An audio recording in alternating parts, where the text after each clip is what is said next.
I have many fond memories playing multiplayer games with friends when I was younger. Anything from going to an arcade and putting in coins to play things like Mortal Kombat or the Die Hard arcade machine, to things like Time Crisis, or even playing at home with a Super Nintendo and playing some Killer Instinct or some Street Fighter. Now, I wanted to see if that was possible to maybe relive that using the Retroid Pocket 2 Plus. Hopefully, maybe get some sort of a similar experience as I was able to get with multiplayer for the Game Boy Advance. And I'm happy to say that some of it worked pretty well. You see here the Sailor Moon game working pretty well as the Mega Man the Power Battle game, which is coming up now, working fantastic. There's a lot of good things here. There is some things that did not work well, and I'll get to those later. But so far, compatibility and sound, there isn't much of an issue.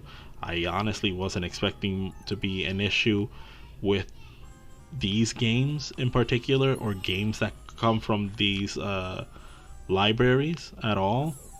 Uh, and uh, Input delay, minimal to none.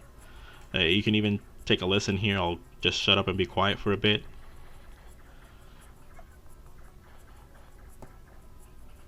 It's working pretty well. Street Fighter Alpha 3, which was one of my favorite fighting games growing up. No issues here either. It's working pretty well on both devices. Both screens are working pretty well. I was very happy with this. RetroArch is what's being used to make this happen, and RetroArch makes this very easy compared to other emulators that are available for Android when it comes to arcade, like MAME for Droid or MAME for All, which give a bit of a hassle in setting up things like placing the ROMs in a specific folder, making sure that they run or not. This is where I have to give credit to RetroArch. RetroArch makes this very simple, especially setting up the NetPlay connection. You just have one device host the game, and the other device just join that hosted game, and everything should already just kind of be pre-configured and work right away. You're actually going to go ahead and see pretty soon footage of me playing the game with someone else, and you can tell for yourself whether this sounds accurate or not, especially if you haven't done so yourself.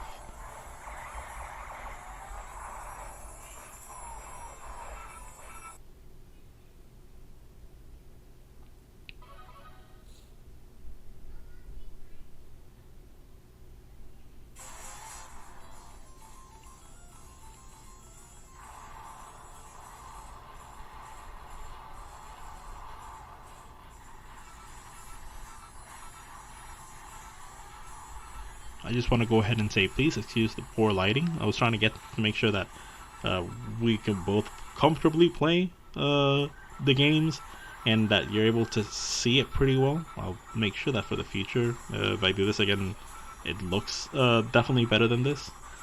But with the poor lighting that we had, I was limited this time around.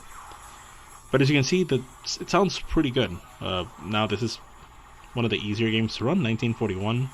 But with the following games, you'll be able to see that it's on both screens. It keeps up. It definitely holds up.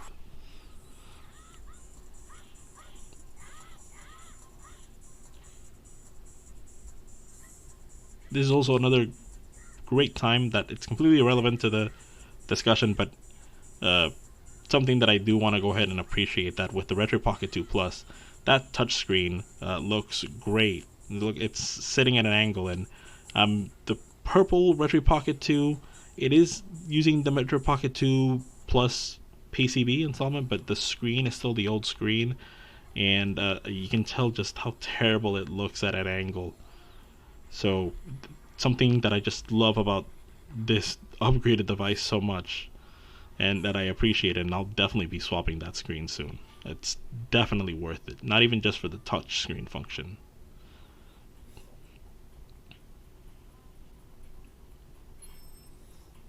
Look at that. Now, things that went wrong in this whole thing. I would say that would be specific games or libraries that just would not boot into NetPlay.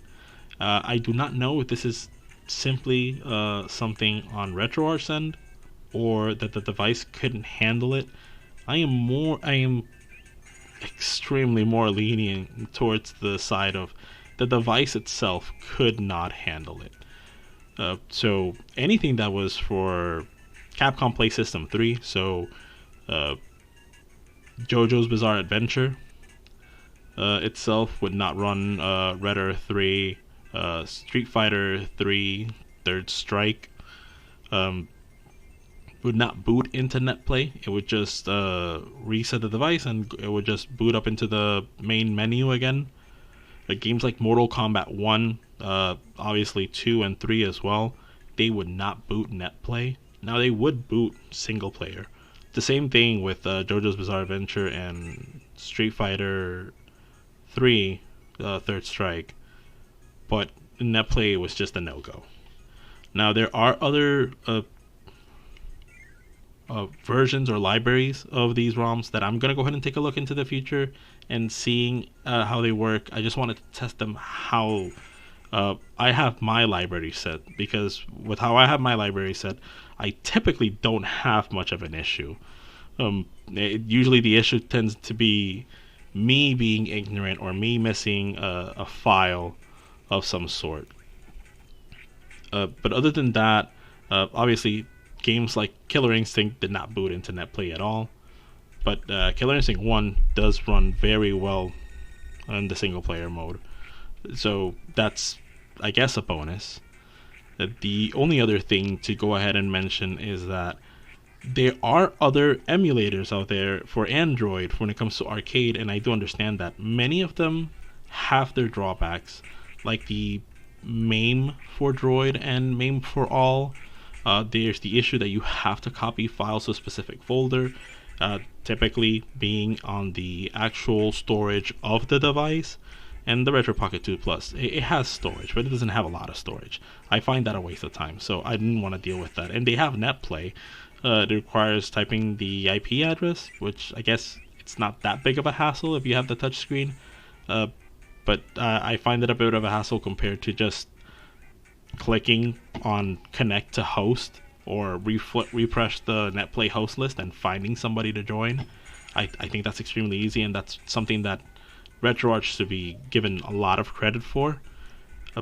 And other emulators don't have many features, or are just, it almost feels like a fork of like RetroArch, and it doesn't work that well. Hopefully there's a workaround to all this. Maybe there are other versions of these games that will work good on NetPlay. If not, then it's just a matter of just using a device that's definitely more powerful.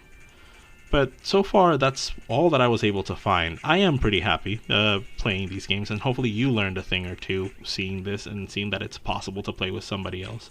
And if not, you can always just go on NetPlay and see who was actually hosting a match and seeing if you have a matching game and going ahead and jumping into play.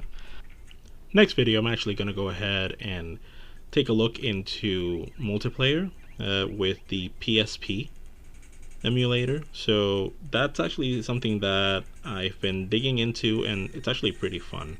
And I'm also going to cover of a few other PSP games that I have found that they can be challenging to run, but with some workarounds to make it look nicer. But definitely take a look into seeing how this device handles PSP emulation for multiplayer, because it's a big improvement compared to the original Retro Pocket 2. So thank you for watching.